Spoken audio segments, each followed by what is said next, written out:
भगवान ने ज्ञान और विज्ञान योग का वर्णन किया है। वैसे 7वां अध्याय भगवान ने जो ज्ञान और विज्ञान का दिया है, इसमें मनुष्य का पूरा जीवन दर्शन है। ज्ञानम तेहम सविज्ञानम इदम बक्ष्याम शेषता।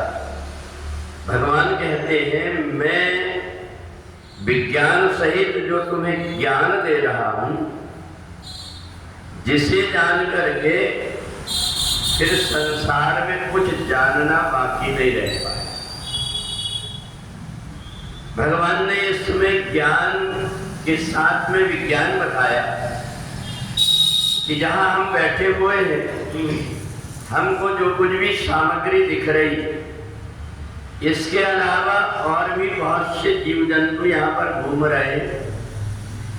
बहुत सारी रेडियो स्टेशन की किरणें हो, चाहे गंदगी के कारण उठने वाली प्रदूषण की किरणें हो, चाहे हमारे मोबाइल में चलने वाला इंटरनेट, ये सब यहाँ घूम रहा, परंतु ये हमको दिख नहीं रहा है। ये जब पावर पकड़ता है मोबाइल में, तब हम देखते हैं कि यहाँ पर नेटवर्क चल रहा है, पर वैसे हम देखें तो दिखता नहीं। और ऐसे ही भगवान ने कहा ज्ञान में विज्ञान छिपा हुआ है। अगर हम किसी फल को ऊपर फेंकेंगे तो अपने आप नीचे आएगा, पर आपने कभी सोचा कि जो फल जब बीज रूप में था जड़ में, तो यही पेड़ ने पूरा की पूरा ऊपर उठाने का काम किया। आज अंकुर निकला, कल फिर उसमें पेड़ बन गया, फिर इसके बाद में डालियां निकल गई, और इसके बाद में जो नीचे पड़ा हुआ फल था वो ऊपर पहुंच करके झाड़ में लग गया। और जब वो झाड़ में लगा हुआ है तब तक वो ऊपर है, परंतु जैसे झाड़ से अलग हुआ उसको कोई ऊपर रोक नहीं पाता, वो धीरे धीरे नीचे आया। हम ये सोच नहीं पाते कि जो फल नीचे से ऊपर गया, वो ऊपर जब गया तो उससे ऊपर क्यों नहीं गया? क्योंकि वो पेड़ से अलग हो गया। ऐसे संसार में भी अपनी चेतना से जो व्यक्ति दूर हो जाता है, उसको फिर संसार में इधर उधर भटकना पड़ता है।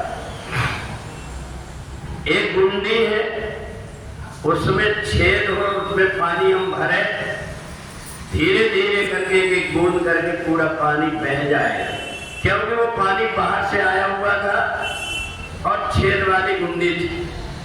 उसी पानी को ऐसी जगह में रख लो जिस गुंडी में छेद ना हो, गोद में बहुत दिनों तक के रखा रहता है, वो तब नष्ट होता है, या तो लुढ़क जाए या कोई उसमें से निकाले। ऐसे हमारे जीवन के जितने भी प्रकार के कर्म हैं, ये कर्म भी हमारे जीवन में आकर के ऐसे ही घटित होते हैं। हमने पूर्व जन्म में जिस प्रकार से जो कुछ किया हुआ है, ये सारे धीरे धीरे हमारी आंख के सामने से ये घटना घटित होते रहेगी। हम परवश हैं, हम उसमें कुछ नहीं कर पाते, परंतु इन सब में परमात्मा की ही लीला, परमात्मा के ही कार्य को सोचने वाला मनुष्याणाम सहस्रेषु कश्चित् यतः सिद्धये।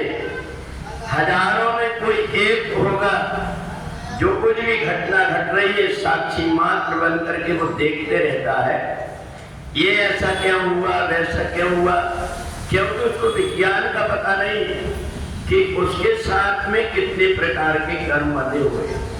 और इसलिए ये जो मनुष्य शरीर है, इसको ऐसा ही नहीं कहा गया कि देवताओं को भी दुर्लभ मनुष्य शरीर, इसके अंदर ऐसी शक्ति भरी हुई है, और उस शक्ति को हम यूं ही व्यर्थ गंवा देते हैं।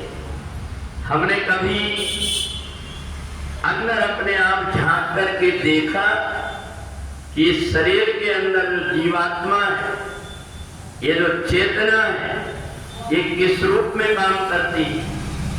अगर हम में से जितने लोग यहाँ बैठे हैं, इधर आ करके हम किसी को बोलेंगे तो सब लोग सोचेंगे किसको बोल रहे हैं, पर किसी एक व्यक्ति का नाम लेकर के बोला जाए तो वो तुरंत उठ करके चले आता है। ऐसे ही ये जो जीवात्मा है, ये जीवात्मा से अपना परिचय करने के लिए इसका अपना एक नाम दिया, और जब उस नाम को दिया गया है, वो नाम लेकर के अगर कोई बोलेगा तो तुरंत वही आदमी, भले 1000 व्यक्ति बैठे हो, पर जिसका वो नाम वही आता है। और ऐसे ही चेतना से भरी हुई हमारे अंदर जो आत्मा है, ये आत्मा अलग अलग 7 चक्र शरीर के अंदर बने हुए हैं। इन चक्रों में जाकर के ऊर्जा लेकर के आती है, और परमात्मा की जितनी लीला है उसको साक्षी मात्र से देखते रहती। इतने में हवा के झोंका जैसे मन आता है, और मन आकर के इसको इधर उधर डगमगा करके क्या परमात्मा को देख रही दे। संसार में को मोटरसाइकिल में आदमी कैसे जा रहा है, वो देख, वो कैसे रो रहा है, वो देख कैसे हंस रहा है। वो चेतना से हट करके हम बाहर के संसार में भटक जाते हैं। तो इसलिए जो ज्ञानी मनुष्य होता है, जब कभी उसको समय मिलता है, एकांत में बैठ करके अपने इस आत्मा के पास पहुंच जाता है। बाहर जितनी भी मूर्तियां, जितनी भी फोटो दिख रही है, ये सब किसी को दिखी होगी या नहीं दिखी होगी, परंतु यहाँ जितने लोग बैठे हुए हैं ये सबको दिख रहा है। और इसलिए जब हम अपने अंदर प्रवेश करते हैं तो जो हमारा स्वरूप है, उस स्वरूप को इन चक्रों में ले जाकर के, और हम जब इन चक्रों में पहुंचते हैं तो हमारा अलग अलग स्वरूप हो जाता है। जहां मूलाधार से लेकर के सहस्त्रार तक ये 7 चक्र है, यहाँ से जब जीवात्मा होकर के आता है, तब उसका स्वरूप, उसका चिंतन, उसके विचार, ये सब की सब अलग प्रकार के होते हैं। और इसलिए जो समझदार व्यक्ति होता है, कोई ज्ञानी पुरुष के संपर्क में आकर के और इस चेतना को जगाने की कोशिश करता है, अपने आप को जानने की कोशिश करता है, और जब वो उसको जान लेता है तो जितने प्रकार की झंझट है वो सारी झंझट मिट जाती है, और उसको समझ में आ जाता है कि मैं जहाँ संसार में इधर उधर परम शक्ति परमात्मा को ढूंढ रहा था, वो तो मेरे अंदर ही बैठा हुआ है, ईश्वर अंश जीव अविनाशी। तो वो परमात्मा साईं तेरा तुझ में ज्यों पुष्पन में वास बैठा हुआ है, परंतु हम इधर उधर भटकते रहते हैं। इन्हें जो व्यक्ति जिन खोजा जिन पाइया, जब अंदर प्रवेश करके देखता है तो चाहे जो रूप बना ले, हम अपनी चेतना का जो रूप अंदर बनाना चाहे, प्रकाश के रूप में रहती है। कभी भगवान कृष्ण के रूप में उसको कोई चक्र में लेकर के हम प्रेम करते हैं, कभी बात करते हैं, कभी अम्मा अम्मा उसके साथ चलते हैं। इस प्रकार की योग की क्रियाओं के साथ में जो अपने ध्यान को जोड़ देता है, उन व्यक्ति के जीवन में नित्य निरंतर परिवर्तन आ जाता है।